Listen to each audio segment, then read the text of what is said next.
धनगर समाजाला एसटी प्रवर्गातून आरक्षण देण्याच्या मागणीसाठी धनगर नेते दीपक बोऱ्हाडे उपोषणाला बसलेले आहेत आणि त्यांचं हे उपोषण सुरू आहे। तसंच उद्या लाखोंच्या संख्येनं पिवळं वादळ मुंबईत येऊन धडकणार असल्याचं बोऱ्हाडे यांनी म्हटलेलं आहे। याचाच आढावा घेतलाय आमचे प्रतिनिधी धनंजय दळवी यांनी।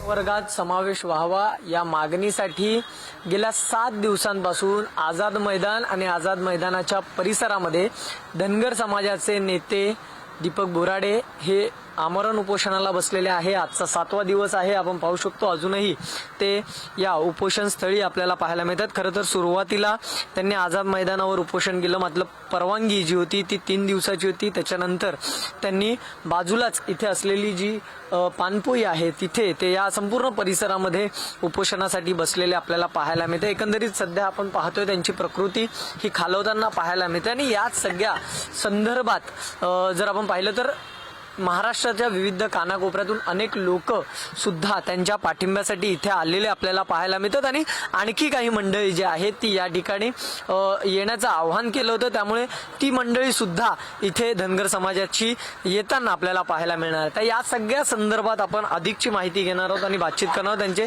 सहकारी माझ्यासोबत आहे। खरं तर मागणी एक होती ती म्हणजे एसटी प्रवर्गात समाविष्ट करून घ्यावी। त्याचबरोबर आणखी काय मागण्या होत्या, कारण की आंदोलनाचा आजचा किंवा या उपोषणाचा आजचा 7वा दिवस आहे। काय सध्याची परिस्थिती? आता सकाळपासून आमचे उपोषणकर्ते दीपक बोऱ्हाडे 7वा दिवस असल्यामुळं प्रकृती एकदम खालवली, एकदम हातपाय वाकडे झाले, तोंड वाकडं झालं, तर एकदम म्हणजे गार शरीर पडलं। त्याच्यामुळे आम्ही सगळे घाबरून गेलो होतो। आता जवळजवळ 2 तास आमचं तेच चाललं होतं आणि आता आम्ही एक खाजगी ॲम्ब्युलन्स बोलवली। त्या डॉक्टरांनी आम्ही विनंती केली उपोषणकर्त्यांना, 4 टेस्ट केल्या, त्यामध्ये रक्तदाब बघितला, हार्ट रेट बघितला, ECG बघितला।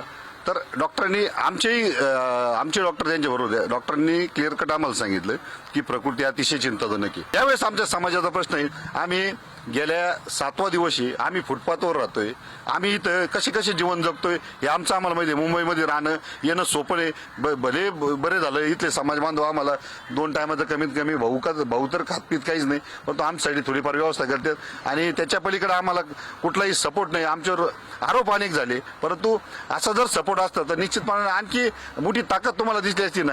आज तसं काही वाटत नाही आणि तुमच्या माध्यमातून नेत्यांना पुन्हा एकदा विनंती, तुम्ही आता वेळेची वाट बघू नका। समाज तुम्हाला हा प्रश्न विचारणार आहे, त्याच्या आधी तुम्ही उद्या आझाद मैदानात दाखल व्हा आणि ह्या प्रश्नासाठी आपण सरकारची आपली जी ताकद आहे, आपली जी प्रतिष्ठा आहे, आपली जी किंमत आहे ना, तुम्ही सरकारकडे दाखवा आणि हा प्रश्न सोडून घ्या आणि याचं श्रेय तुम्ही घ्या, आम्हाला त्याची अडचण नाही। व्हिडिओ जर्नलिस्ट श्रीकांत खरात, मी धनंजय दळवी, पुढारी न्यूज, मुंबई।